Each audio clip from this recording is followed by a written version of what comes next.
안녕하십니까. 이 시간에는 부관식 인민재판장으로 전락한 대한민국 국회라는 내용으로 이야기해 보겠습니다. 국민의 90% 이상이 국회가 도대체 무엇하는 것인지도 모르는 독재국가 북한에서 살던 제가 삼권 분립 정치의 나라 대한민국으로 온 지도 20년이 넘었습니다. 그동안 민주주의 국가라고 자랑하는 한국의 입법기관인 국회에 대해서 보고 느낀 바를 간단히 이야기해 보겠습니다. 결론부터 말하면 대한민국에서 제일 썩은 것이 국회입니다. 그 국회 때문에 한국은 점점 망해갑니다. 대한민국의 현 국회는 더는 입법기관이 아닙니다. 한국 국회는 한마디로 말해서 범법자들과 친북, 친정 역적들의 소굴이라고 나는 당당히 말합니다. 보십시오. 국회의원 300명 중 100명이 법의 심판을 받았던 자들이라고 합니다. 국회의원 3명 중 하나가 범법자인 세계 유일의 부끄러운 국회입니다. 더불어민주당 대표 이재명, 전 조국혁신당 대표 조국, 전 선화무당 대표 송영길이, 전 개혁신당 대표 이준석 모두 범법자들입니다. 세상에 둘도 없는 부끄럽고 더러운 한국 국회의 민낯입니다. 한국에서는 법의 심판을 받았던 사람들은 정말 취직을 하기가 힘들다고 하는데 무엇보다도 청렴결백해야 할 국회에는 어떻게 범법자들이 이렇게 우글거리는지 이해가 안 됩니다. 그뿐이 아닙니다.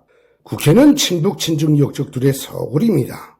북한에 불법 성금하고 서울에 북한의 옥류관을 짓겠다고 날치던 이재명 민주당 대표야말로 역적이 아닙니까? 의원식 국회의원장은 자기 나라 대통령을 강제로 탄핵소추하여 감금하고 대통령 권한대행 총리도 탄핵소추하여 권한을 정지시키고 국방장관, 경찰청장 모두 감금하고 중국의 시진핑에게도 이제 쪼르륵 달려가서는 갑삭거리며 중국인들을 무비자로 입국시키도록 하겠다고 더러운 아첨을 한 자입니다.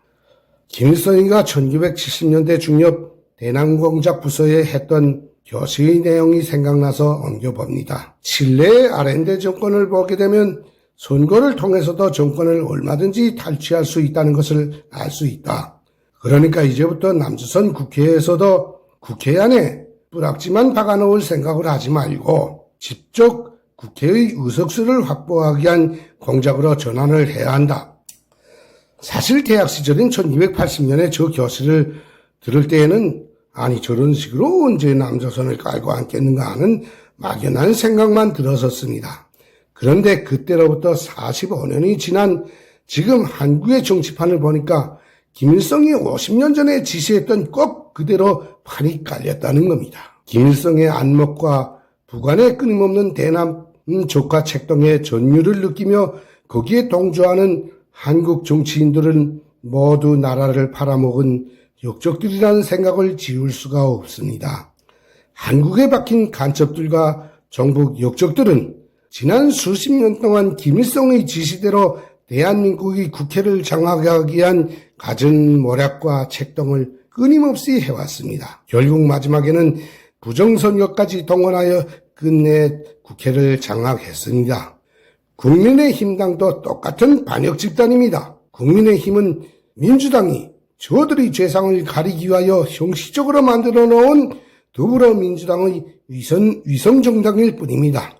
2016년 12월 9일 박근혜 대통령 탄핵 소추안이 가결된 것과 2023년 12월 14일에 윤석열 대통령의 탄핵 소추안이 가결된 것이 그 증거입니다. 만약 그때 한나라당과 지금의 국민의힘이 정신을 차리고 반대를 했더라면 두 번의 탄핵 소추안은 가결되지 못했을 겁니다. 부정선거로 국회를 장악한 이재명을 비롯한 정북 친중 집단은 지금 대한민국의 국회를 애국자들을 잡는 인민재판장으로 만들고 정권을 영원히 저들이 움켜쥐려고 하고 있습니다. 한국 국민들도 부관식 인민재판이 얼마나 불법적이고 잔인한가를 알 겁니다. 자기 말을 안 듣거나 거슬리는 자는 무조건 죄를 만들어 심판대에 세우고 죽창으로 찔러 죽이는 것이 인민재판식 처결법입니다. 이재명이 장악한 한국의 국회가 지금 자행하고 있는 모든 범죄 형태가 꼭 부관식 인민재판과 똑같습니다. 국회는 입법기관이지 재판이나 탄핵기관이 아닙니다. 그러나 이재명이 장악한 불법국회는 2023년 2월부터 2024년 12월까지 22개월 동안 총 29차례 즉 한 달에 1.3회의 탄핵안을 남발했습니다. 그것도 모자라서 비상기업령 선포 후에는 3일에 한 번 걸러 22일 동안에 7차례의 탄핵안을 쏟아내서 대한민국을 도려냈습니다.